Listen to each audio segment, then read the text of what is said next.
Avez-vous peur de mourir? C'était intéressant d'entendre les gens répondre à une telle question. La première entrevue que je retiens, là, c'est la dame qui dit « Oh, je m'autant pas y penser. Oui, j'ai peur de mourir. » Et puis d'autres disent « Non, j'ai pas peur. J'y pense pas tout simplement. Je chasse de mes pensées cette question-là. » C'est comme quelqu'un disait, si Dieu venait me trouver puis il disait es-tu prêt? Viens-t'en maintenant. Il dirait, la plupart des gens répondraient, même ceux qui n'ont pas peur de mourir répondraient, bien, si tu peux attendre une couple de semaines, ça ferait mon affaire.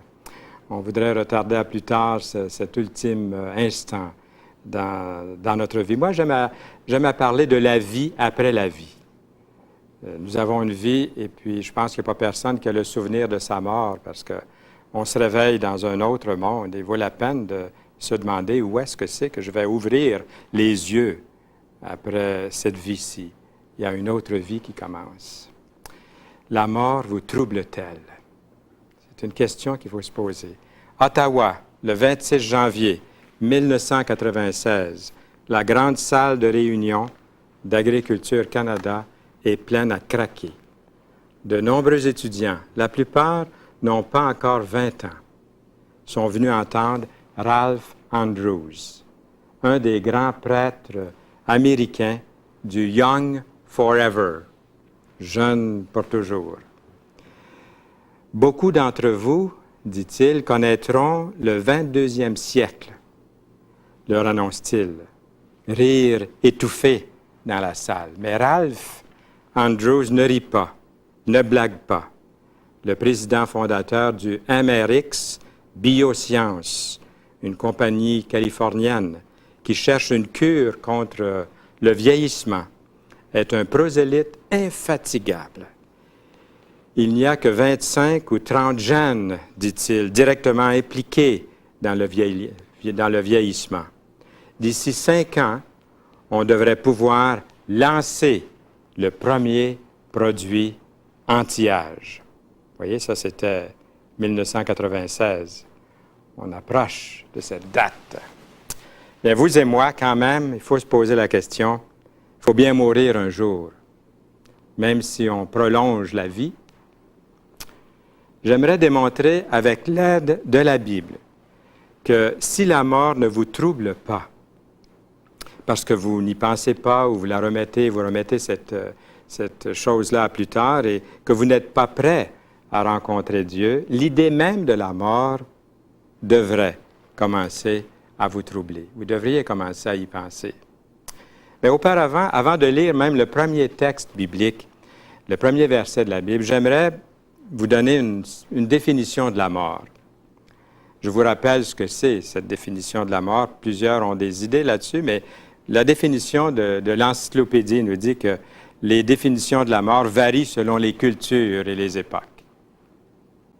Dans les sociétés occidentales, la mort est vue par les croyants comme la séparation de l'âme et du corps. On peut l'appeler esprit, on peut l'appeler âme. Il y a une séparation entre les deux. Dans cette optique, l'essence de l'humanité est indépendante de propriétés physiques, l'âme n'ayant aucune manifestation corporelle. Son départ ne peut être ni observé, ni déterminé objectivement. J'entendais une émission à la radio tard hier soir. J'étais sur la route et puis on parlait justement de la séparation de l'âme et du corps. Et l'animateur disait, quand quelqu'un meurt, ou un arbre, ou un animal, mais quand quelqu'un, un humain meurt, il dit, il y a quelque chose qui se passe. Les organes sont là, la tête, les pieds, le corps, les mains, tout est là. Il y a quelque chose de parti, quelque chose de vivant n'est plus là. Par contre, peut-on savoir ce qu'il y a après la mort? La Bible est catégorique. Le premier verset que nous trouvons, que j'aimerais vous lire, il est réservé aux hommes, nous dit la Bible, de mourir une seule fois. Après quoi vient le jugement. Nous sommes certains de ça. La Bible nous dit qu'après la mort, il y a un jugement. Il y a cet autre verset, le diable qui les séduisait. Pour ceux, par exemple, qui diraient qu'il n'y a pas d'enfer, nous lisons, le diable qui les séduisait fut jeté dans les temps de feu et de soufre, où sont la bête et le faux prophète, et ils seront tourmentés jour et nuit, au siècle des siècles. Ce verset est une bonne réponse à ceux qui disent « Mais moi, je ne crois pas à l'enfer. » Mais il y a plus de versets dans la Bible qui parlent de l'enfer que de versets qui parlent du ciel. Le ciel existe, la Bible en parle, mais les versets qui parlent du jugement sont plus nombreux. Nous apprenons d'après ce texte de l'Apocalypse que nous venons de lire, que dans ce lieu épouvantable, à un moment donné, on trouve qu'il y a, on vient de lire, il y a le diable, il y a aussi la bête, il y a le faux prophète. Donc la question se pose, avez-vous peur de mourir? On ne veut pas faire peur à personne, nous voulons voir les faits des Saintes Écritures. Dieu a dit, « J'ai mis devant toi la vie et la mort. » Et puis il dit, « Choisis la vie. » Alors c'est ce qu'on veut faire. Durant les quelques instants que nous avons, c'est de penser, de s'arrêter un instant, de réfléchir, puis de dire, « Moi, je veux choisir la vie. » Il y a une vie que j'aime ici-bas. Des fois, elle est remplie d'épreuves. Pour certains, elle est dure, elle est difficile. Mais il y a aussi une autre vie qui continue. Une vie de délices, de joie, de bonheur, ou une vie séparée de Dieu, dans les tourments, comme nous avons vu. Paul l'apôtre devait constamment puiser sa force dans cette autre dimension, dans le Seigneur Jésus-Christ, dans une personne, Jésus-Christ qui est authentique et vivant. Il dit, « Je vois dans mes membres une autre loi qui lutte contre la loi de mon entendement et qui me rend captif de la loi du péché, qui est dans mes membres. Misérable que je suis, qui me délivrera de ce corps de mort? » Et ensuite, il donne la réponse. Regardez, « Grâce soit rendue à Dieu par Jésus-Christ, notre Seigneur. » C'est ça la réponse. Ça revient toujours à ce fameux verset des Écritures lorsque Jésus dit « Je suis le chemin, la vérité et la vie. Nul ne vient au Père que par moi. » Par Jésus-Christ, dit Paul, grâce soit rendue à Jésus-Christ. Tous vos efforts personnels, tous mes efforts personnels pour vous libérer vous-même sans succès de votre nature d'Adam fait partie du plan de Dieu, du grand plan de Dieu, qui, lui, réussira par ce moyen négatif à vous sauver. Dieu permet ce moyen négatif pour vous amener à sa promesse positive d'un verset dans Philippiens, chapitre 1, verset 6, qui dit ceci. C'est l'apôtre à nouveau qui parle, l'apôtre Paul. Il dit, « Je suis persuadé que celui qui a commencé en vous cette bonne œuvre la rendra parfaite pour le jour de Jésus-Christ. » Cette bonne œuvre dont il est question ici, commencée en vous, a été amorcée par votre échec, premièrement. Cet échec de ne pas avoir l'assurance de son salut, d'avoir peur de la mort, de ne pas savoir ce qu'il y a après. Ça, c'est un échec. L'échec de porter un fardeau de culpabilité. Le péché nous rejoint, nous rattrape, un jour ou l'autre. Mais Dieu est prêt à enlever tout ça, cette culpabilité, ce péché, comme si vous n'aviez jamais péché. Parce que quelqu'un d'autre vous aime et a pris votre place et votre substitut.